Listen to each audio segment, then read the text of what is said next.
Hi, this is Brian Johnson from AASHTO Resource.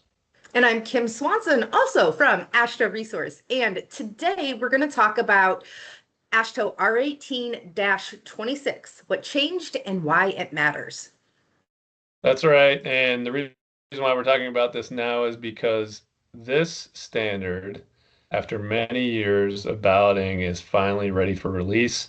And as of today, it has been released. Yes, it is released or has been released on July 31st, 2026. And question, the previous version of this, that was from 2018, correct? That's right, 16, 18? which is pretty old. So a typical Yeah. standard has to be updated within 8 years or it goes off the books. Now, this Mm, standard had gone through some um, ballots over the years, but nothing that could finally get passed mm. until last year. And it takes a while for it to get published. So this is the release of many years of edits coming to Yes. fruition. Yes, I know you've worked really hard on these edits because R18 is the basis of AASHTO accreditation. That's right. Yeah, the reason why it took so long is because it is such a critical standard. That we've gotten a lot of feedback from people over the years on wording that they would like to see added or wording they would like to see removed or modified so that it could be more clear and easier to understand. And that all sounds good. But then you go into the balloting process, which uncovers a lot of different other ideas that maybe weren't originally intended and compromises. And this is true with any standards development process. You have to address the negatives. Sometimes you have to address them in a way that wasn't exactly what you had in mind in the first place, but if you can get consensus from the voting body on that wording, then that is a success. And one thing that's really important to keep in mind with standards development, it's never done. So this is the 2026 version. There will be another version in the future and another version after that. I mean, it just keeps going as long as it's being Mhm. used. Yes, and this is, as you mentioned, a consensus standard, and it is created by the AASHTO member states. So it's the Committee on Materials and Pavements, and those are all DOT uh, employees, basically, right? Right.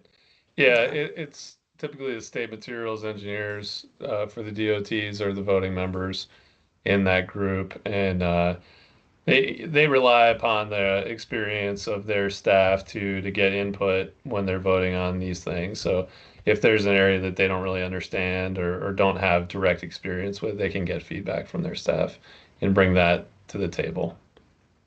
Awesome. So I've said the new standards have been released as of the recording of this video. But what other important dates are important to know for people who use AASHTO R18? Yeah, listen up, everybody. This is very important. The standard is out now.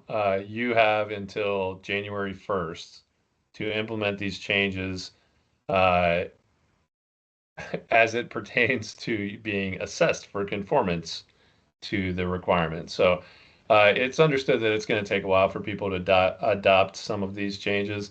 Most of them are going to be pretty easy. Like there's nothing completely earth-shattering in here, but there are some new things that will have to be added to people's strategies, their quality management systems that they're going to want to update. So a lot of people go through iterations of making updates in different times of the year. Hopefully, towards the end of the year, people can work on that this year so that starting next year, they'll be able to be in conformance. As far as AASHTO resource assessments and CCRL assessments, and that it's not really taking effect until the beginning of 2027, right? That's Just want to right. recap that. Okay, Yep. Yeah, we'll start great. assessing in January 1st, 2027 for these changes. Uh, Now, it's understood that people are going to be making updates between now and then. So there may be some areas where they have to explain to the assessor, hey, we've implemented some of these already. and we need to be certain that we are not writing nonconformities for people getting ahead of things. So that Yes. that I have a feeling there will be times where that gets called into question, just because Hmm. it's just the nature of Yeah. change is that it can be Yes. messy at times. So I do expect that that will probably happen at one point or another, but people just need to communicate openly about it, and we can get it resolved. Yeah. So you've talked about some of these already, but what were some of the other rationales for the update to the standard? Well, like I said earlier, a lot of it came out of feedback that we've gotten over the years, and it also came about because of just confusion with some of the requirements or norms that exist out there that were not exactly permitted the way the standard was worded, but it wasn't really intentional. I'll give you an example of that. The requirement for position descriptions, for Hmm. example, it said you had to have education as a requirement for position descriptions. However, for some positions, that's not considered to be relevant Hmm. it's not a limiting factor when they're hiring for Hmm. certain positions. So for them to list it just to meet a requirement is not really what anybody wants. Hmm. So now there's a just a little phrase that says we're relevant, Yep. and that allows them to shape their position descriptions based on what their needs are rather than some arbitrary requirement in a Hmm. standard. Yeah. So it's trying to remove some of the arbitrary hoops to jump through just for the sake of jumping through them. Right. Yeah, the goal is it's always continual improvement, right? With quality. And we we are trying to continually improve. The standards need to continually improve, and that should lead to hopefully the laboratories adopting some of these changes that will lead to additional continual improvement at their facilities. Some people might say, well, you keep talking a lot about accreditation requirements. Why are you writing this around accreditation requirements? I'm just speaking about accreditation requirements because I work for an accrediting body, and we see Hmm. a lot of these things. So I'm talking about this a lot through the lens of the accrediting body, even though this really is for the laboratories for consistency and quality improvement. It also does largely help the industry if everybody can be Hmm. on the same page. And why, somebody might say, why is this stuff not just in your procedures manual Yeah. and not in Yeah. R18? Well, we're not the only game in town. I mean, there are other accrediting bodies throughout the world that might use AASHTO R18 as a basis for accreditation. And this will ensure conformance uh, among the accrediting bodies that are accrediting to R18 rather than just, oh, well, if I go through AASHTO, they're going to look at this, but if I go through this other organization, they're not going to look at this because it's only in their procedures manual, not in the Hmm. standard. So you really want to get anything important in the standard where you can. Yeah. So this is these changes and these types of changes, everyone sees a benefit outside of just AASHTO, right? So it's a Right. benefit to the whole industry as a whole to have clarity and transparency That's right. around these things. Great point. Thank you for clarifying that. Well, and I noticed in the new standard, section 3 terminology has some improvements, so to speak. Yeah, there are some changes, and the reason for that is just because we want to make sure that everybody is speaking the same language. We're Mm-hmm. all understanding when it says this is what it means, Mm-hmm. we don't want to. One thing that's tricky about terminology and standards is you're really not supposed to define dictionary definition terms. Mm-hmm. However, we did ballot those over the years because there was confusion about Yeah. what those dictionary definition terms meant. Yeah. For example, in the past, we put date. We defined date as month, day, and year Mm-hmm. because we had people arguing with us that no, year is good enough. It's like, well, that's not really a Mm. date, Yeah. but it's part of a date, Yeah. so you get Yeah. partial credit. Uh, but this time we defined some things like customer complaint.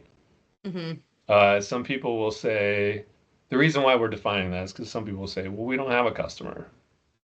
And it's like, Mm. you have a customer. You might not, it might not be a paying customer, but you have a customer. Like what you're doing is for somebody, right? Yeah, you're not doing this Um, just for fun. yeah. So, so, so we tried to define that.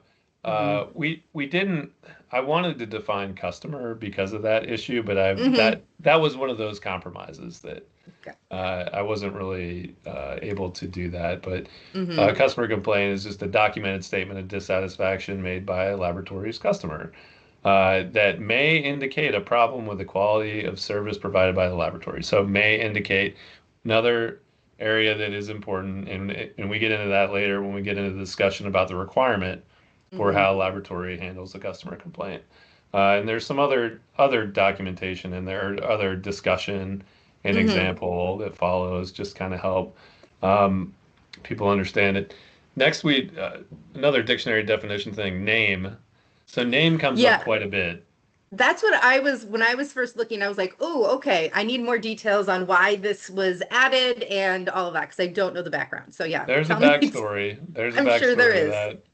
that. So for years we had been seeing findings in some reports that indicated that the full name of a technician was not indicated.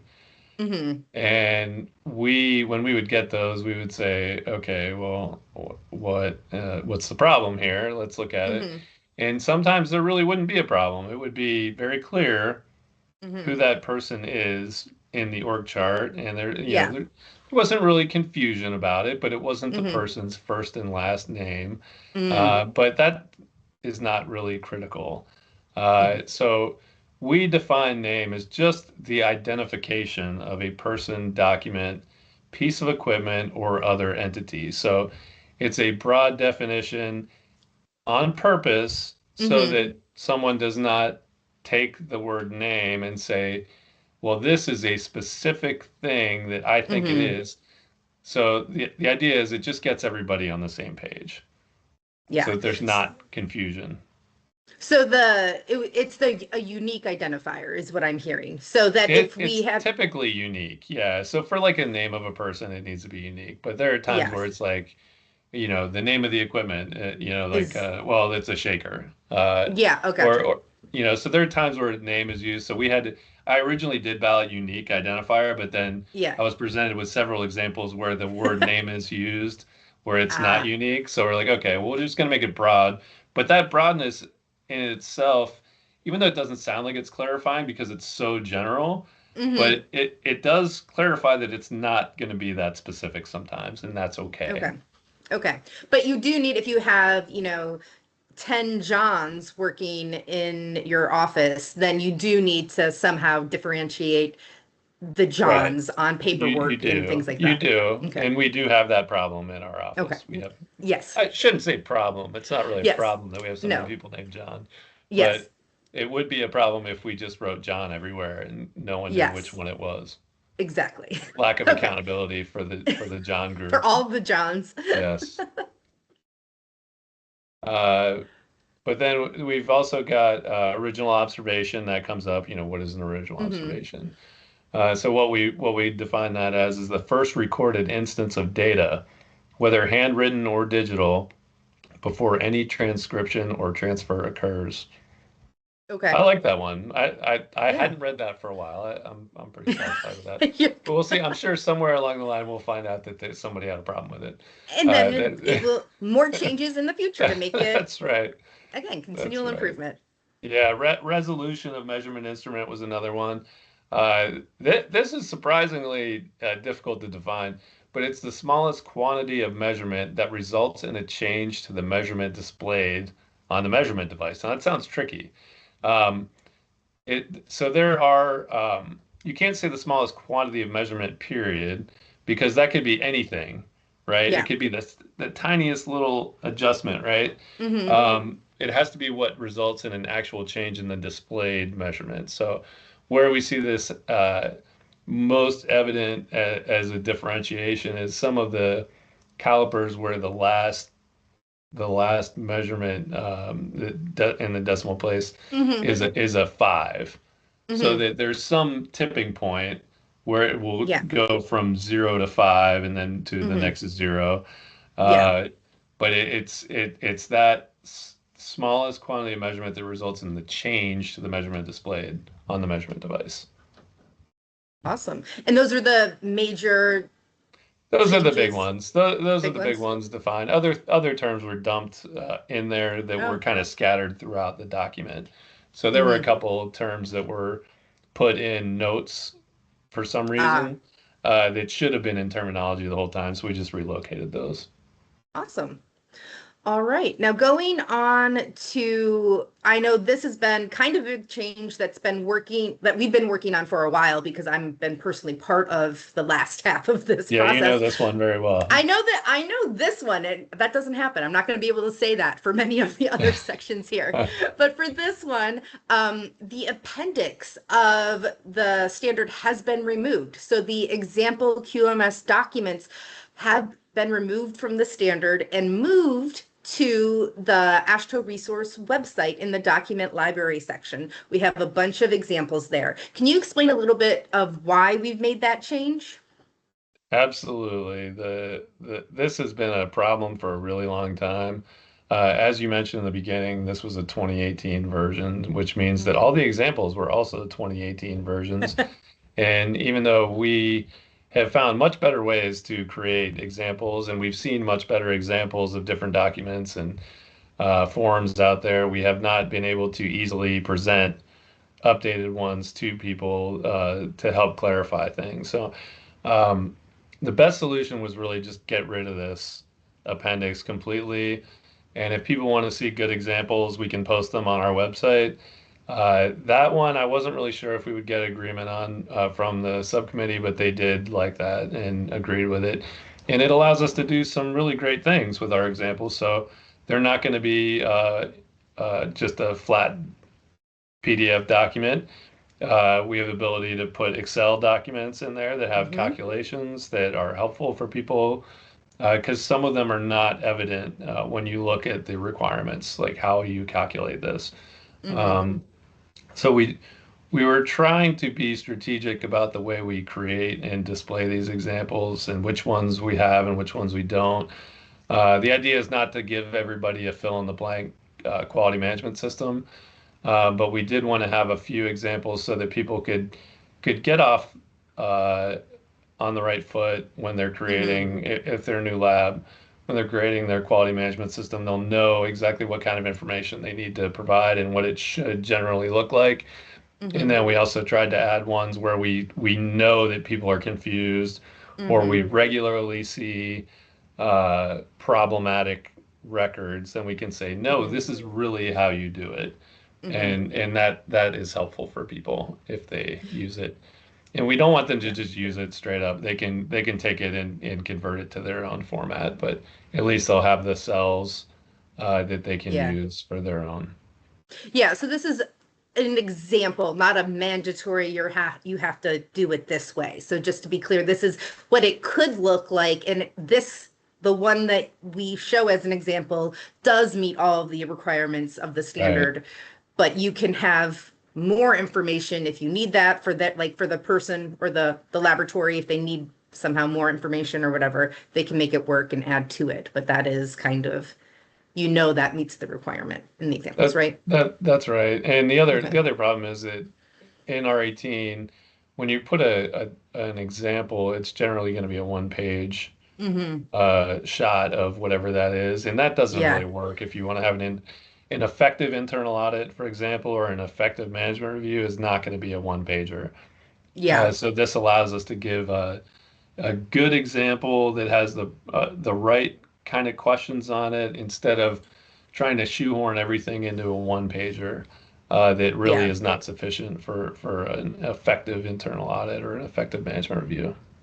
Yeah. You don't want to necessarily have the document example limited just for layout purposes and publication purposes. That doesn't make sense to do it that Yeah, way. correct. So I know another section that had updated information on it and some changes were made were the document control section. So you can tell us a little bit more about what changes were made and why. Sure.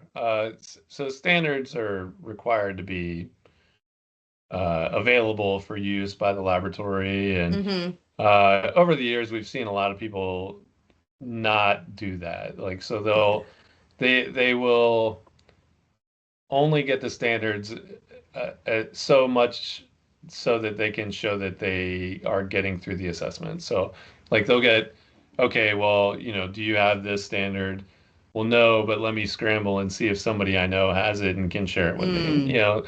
That's not good for quality of laboratory. They need to have a system in place where they get the standards updated regularly, they review them, their staff knows what the changes are when there are relevant changes.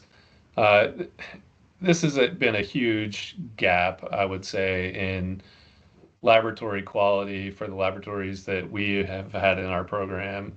Not all of them, of course, but I'd say the majority of them have struggled with this.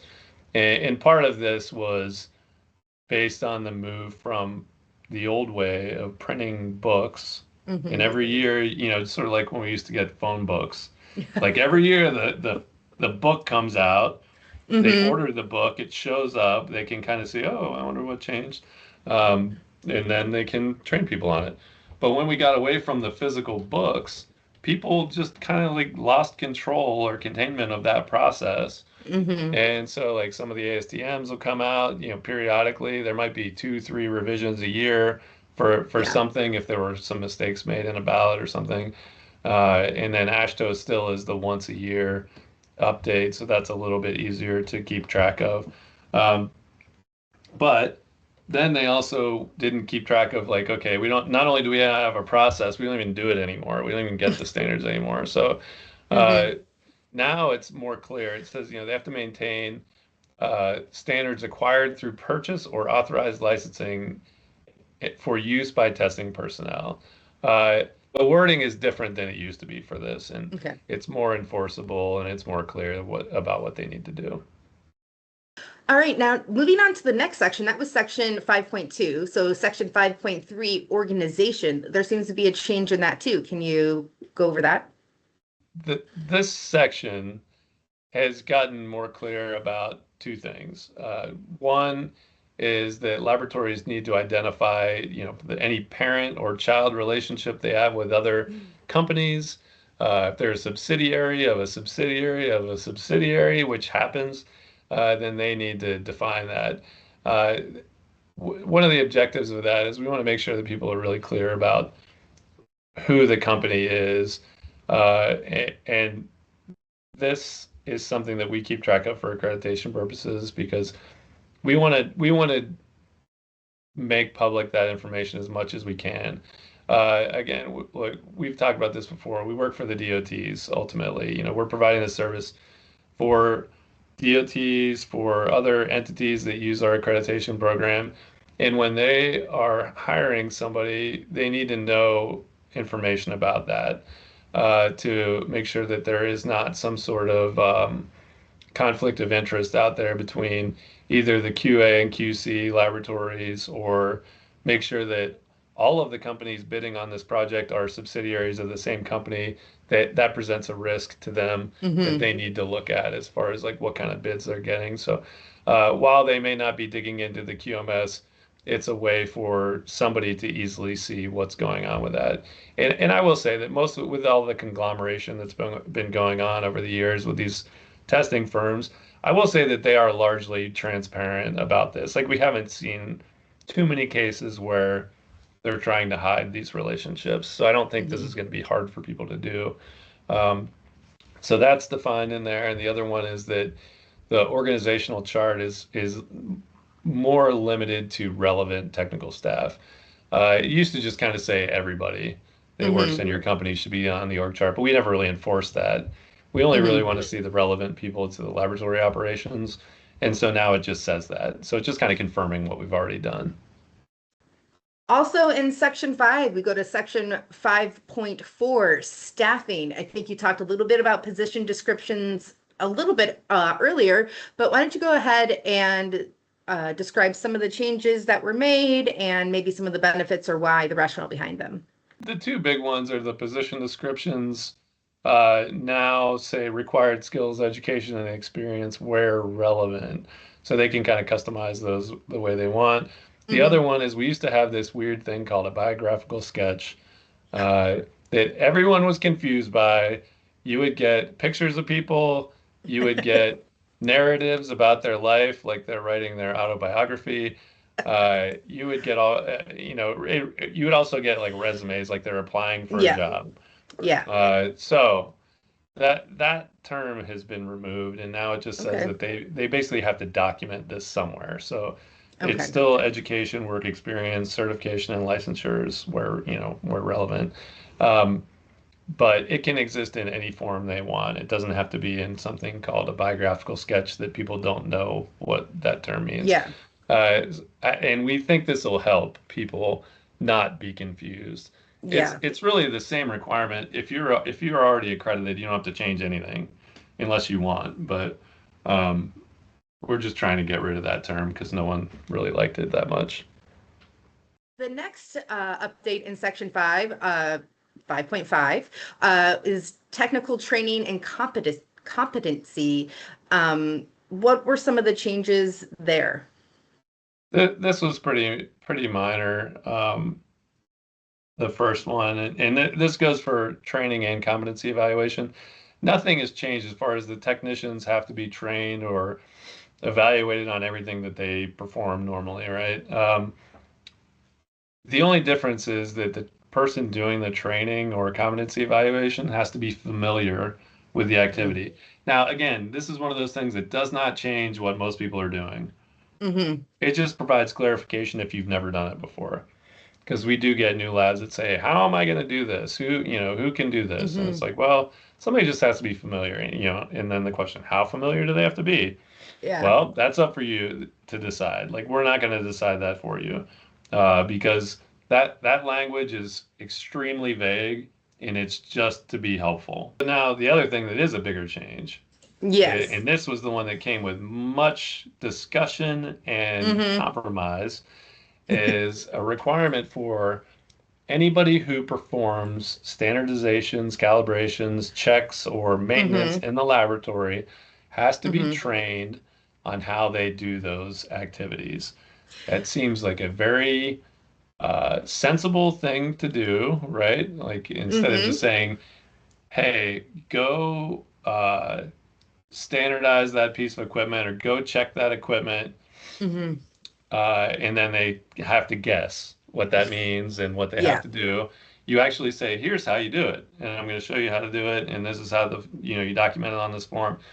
Uh, why this is important is because this is one of the most th- falsified types of equipment or types of records that we see in the entire QMS. The two big ones are training and competency and equipment records. So one way to help avoid uh, what most commonly referred to as pencil whipping the records, or just falsifying, Yeah. making up numbers and putting them on a Mm-hmm. sheet, is to teach the person how to do it properly. And that is the extent of this requirement. There are no records required for this to show training. Yes, your eyebrows are raised because that is unusual Mm-hmm. to have a requirement that specifically says that records are not required. That was the Yeah. compromise that was made in this Okay. in this ballot, is that if we were going to be able to put this in here, we had to say no records were required because there were some um, implications in the minds of some of the people who are voting on this that to provide a training record equates to developing a certification program. Uh, Ah. I have never experienced this, but I will take their word for it that that is what happens because it's not hard for me to believe Yeah. that somebody could take a simple concept and complicate it in that setting. Yeah. Uh, but it's as simple as just showing somebody how to do that. So is there is it required that a procedure is in the QMS about doing that? No, no, this is a Okay. very simple requirement. This is we are trying to solve a problem without having an administrative uh, Okay. requirement Okay. accompanying it. All So right.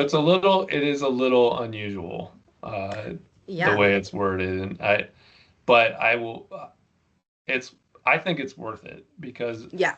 it is such a problem. I mean, if Hmm. I know this has been a passion area for you for a while, I know. So it I'm has, glad you I'm glad you have something now in the standard that helps clarify that for people. So we'll see how this evolves over time as well. yes, yeah, this was definitely a bucket list item for me, uh, which is sad. Most people have bucket lists like I want to go to, some exotic location. I'm like, no, But it was I want to getting get it this was requirement in R18. I mean, to each their own, Brian, to each Yeah, their own. We did talk a little bit earlier about customer complaints as it relates to the terminology section, but in section 5.7, there was more clarification around that. that's right. Yeah, so now customer complaints has its own special section. It used to be just kind of embedded in, during I think it was during a management review, they had to discuss customer complaints.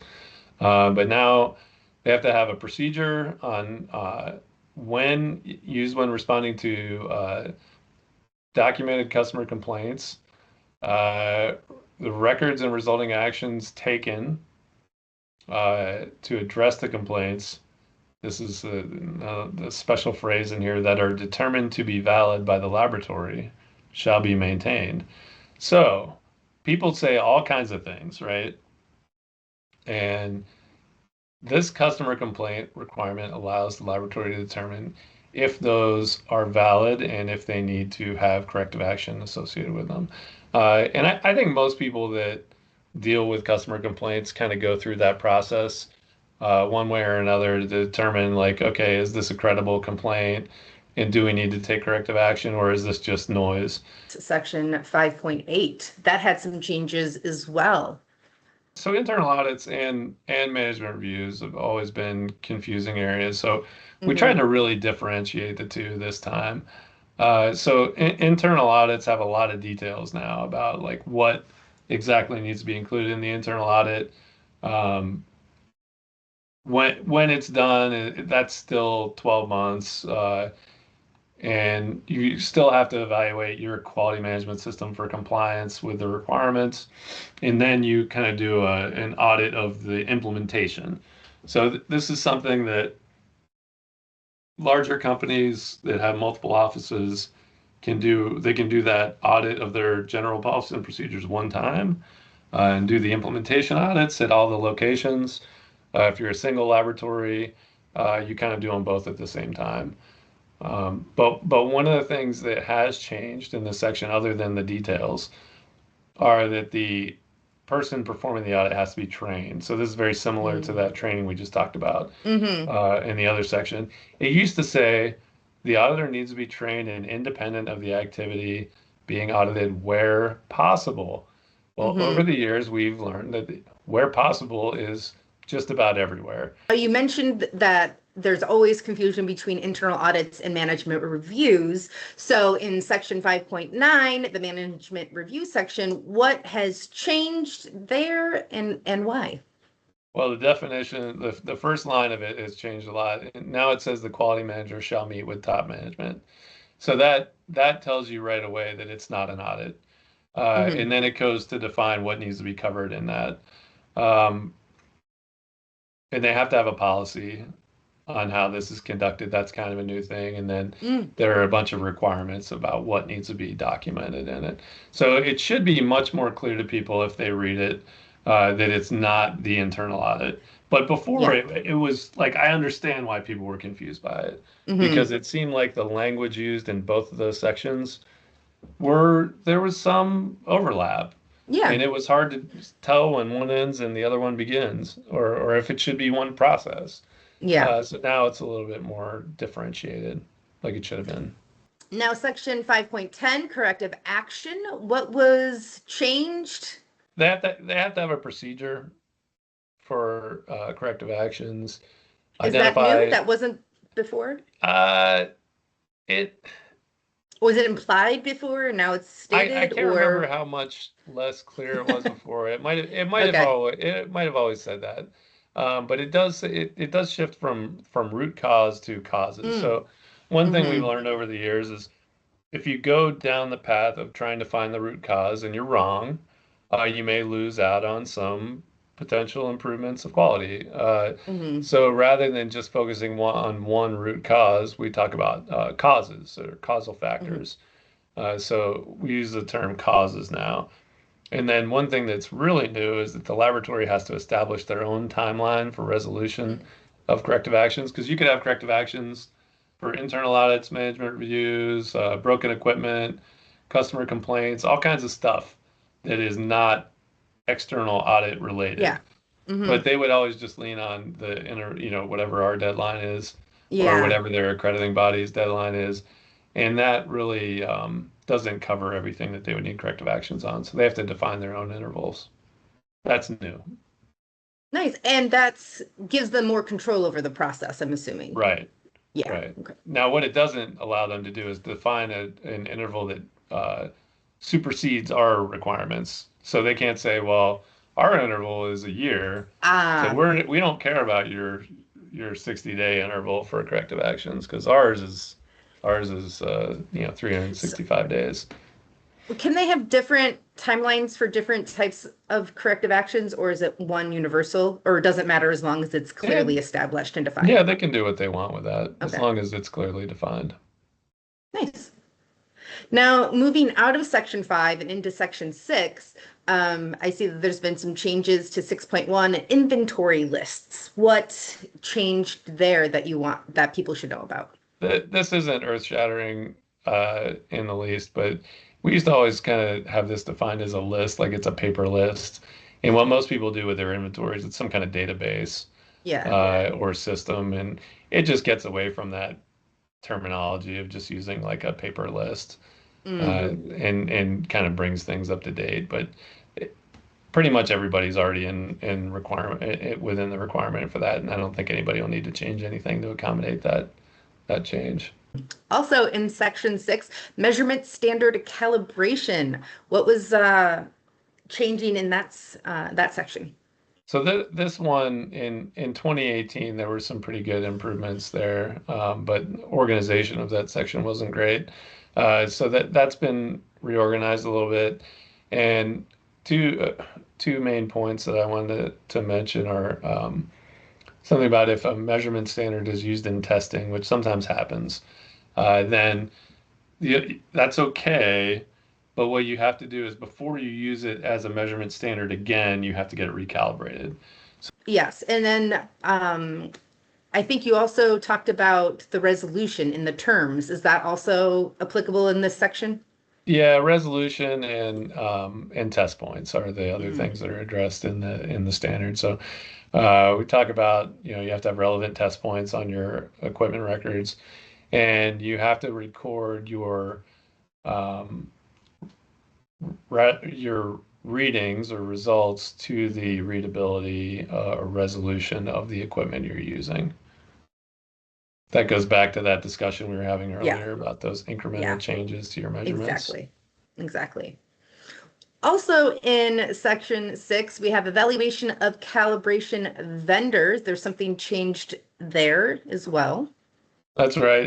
And this is again one of those things that I think most people probably already do. So Hmm. before you hire a calibration company to perform activities at your laboratory, Hmm.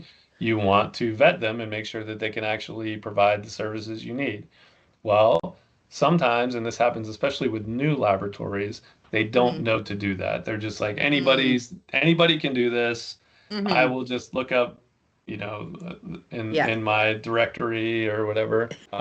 But there are specific requirements for these companies. So what could happen for a new lab is if they're not aware of that, they might hire somebody who's not accredited, or they Hmm. may hire somebody who's accredited to do, and we've seen this balance calibrations, but not Hmm. thermometer requirement or not thermometer Hmm. calibrations, or maybe they don't calibrate thermometers using the thermodynamic method, which is required. They may do something else. So there are all sorts of requirements that they need to look at. So this is to draw attention to those requirements and make sure that people are vetting those calibration agencies.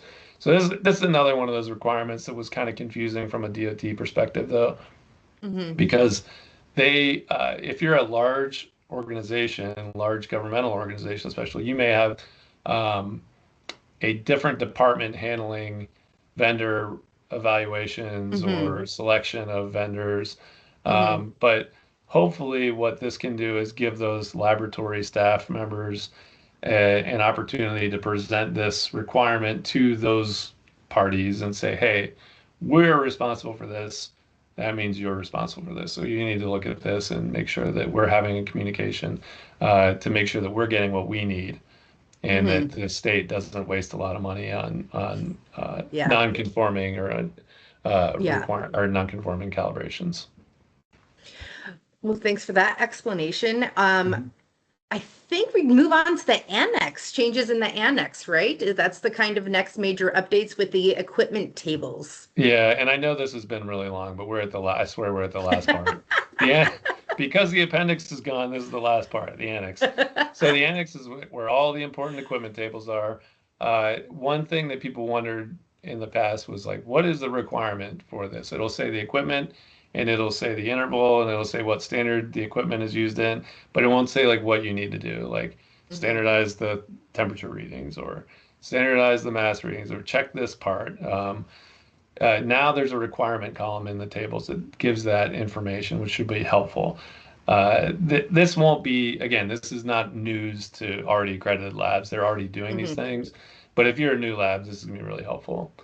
Um, One other thing we did is we removed almost all the volume measurement determinations. So Hmm. back in 2018, we added all these different measures that had to be determined. The volumes had to be determined for people to run the tests.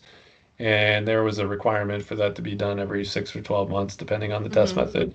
But in some of those, you really need to do it every time you run the test. Hmm. And documenting it according to our 18 really didn't make a lot of sense to some people. So we balloted them for removal in all cases except I think AASHTO T209 because that standard required an annual verification of that Hmm. anyway. So that one did make sense to keep in the tables. Um, Another one which was new and I think people are going to be surprised by is that any fixed measurement items only require a one-time standardization. So if there's like a ruler, like a metal ruler Hmm. affixed to Hmm. something, you don't have to, there's really no point in checking that every year. It's bolted to the thing. Hmm. It's not going to change.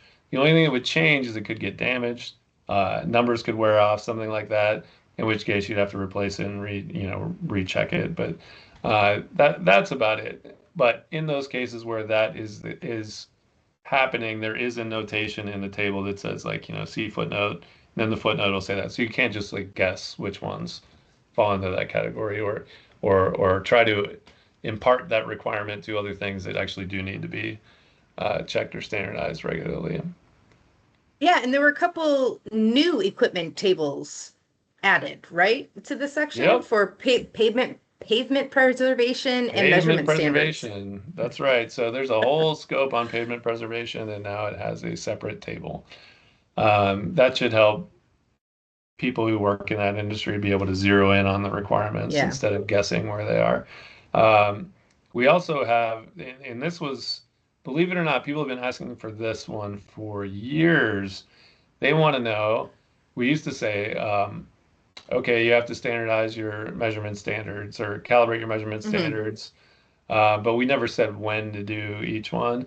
So now Hmm. the table will actually list what the intervals are for recalibration or calibration of these measurement standards. So that would be like a reference thermometer, standard masses that you would use if you're Hmm. standardizing your own balances, gauge blocks if you're standardizing calipers or other length measuring devices. Things like that are all in this measurement standards table. And then, what changed or was this new about the maintenance table? Yeah, this is the last thing we're going to talk about, the maintenance table. So that one, similar to the calibration one, there's more information provided about what activities you're actually doing. Mm. What are you tightening up or lubricating or uh, cleaning out or whatever Hmm. the maintenance activity is, it's now clearly documented on the table. That'll again prevent some confusion. These sound like really straightforward changes for someone who's not technical. Nothing seemed too earth-shattering from your description of it. Has anything else changed? Maybe like the order numbers, because I know some are like of the standard section numbers or anything like that, or has that stayed the same? I'm glad you asked that one because that some laboratories do try to align their quality management Hmm. system sections with R18 section numbering. Hmm. And because we did incorporate some new sections, that Hmm. bumped a bunch of other numbering down. So if you are one of those laboratories that tries to align your numbering with R18s, you're going to have to go in and fix that.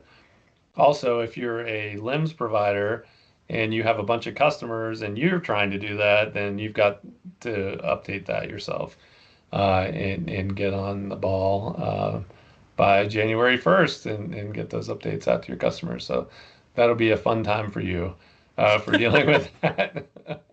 Now it'll be, I mean, it's really not much. Like they are renumbered, but I mean, especially if you have a lot of customers, you have one system you have to update, that shouldn't be too complicated. That's the mark of death of that should be easy. You know, Is it's what I'm always just easy. anytime it's always easy for the person not having Yeah, to do it. It's right. That's right. just I'm not doing it, so it sounds yeah, good to so it's me. easy for you, Brian, Yeah, yeah, because you don't have to exactly. do any of that work. Yeah, yeah, but really, when we talked about uh, some allowance for time of implementation with our oversight committee, that was one of Hmm. the discussions we had. Is like, I mean, none of this is that big of a deal. Hmm. Some of it's going to be a significant change for some people, but I think most of it is pretty straightforward or already what they're doing. So I think once they start actually going through it, they're going to be less concerned as they will be when they look at the red lines. Hmm. So that, I don't Um, want, that's another reason we're doing this, by the way. Like I don't want people freaking out when they look at all the red lines. Because when you look at the substantial nature of the change or lack of substantive changes, um, it won't be that overwhelming. and what other resources do we have for the industry for laboratory technicians and lab managers about these changes? So we do have a summary of changes document. It's not going to be comprehensive, like it's not going to have every line item change in it because Hmm. you'll need to go to the standard for that. But it's gonna touch on all the top line items like what we talked about today. So you'll have a document that you can refer to. Well, I think this was a good use of our time. And if you've watched or listened to this entire thing, yay for you. And thank you. Thank you for that. Is there anything else that you want laboratory personnel to know about the R18-26 updates? Just if you have questions, please let us know. And if you see something glaring to you where you say, oh, they really missed the boat on this, and or I wish it had this word instead of this word, let us know that too. Because like I said before, this is not the last revision of R18. And we do, as soon as it's out, we need to start getting ready for the next revision. So Mhm. get those suggestions coming so we can start working on the next version. And how should people give us that feedback or AASHTO the feedback? They can very simply just email info@ashtoresource.org with their suggestion, and we will start compiling these recommendations and working on the next version of R18.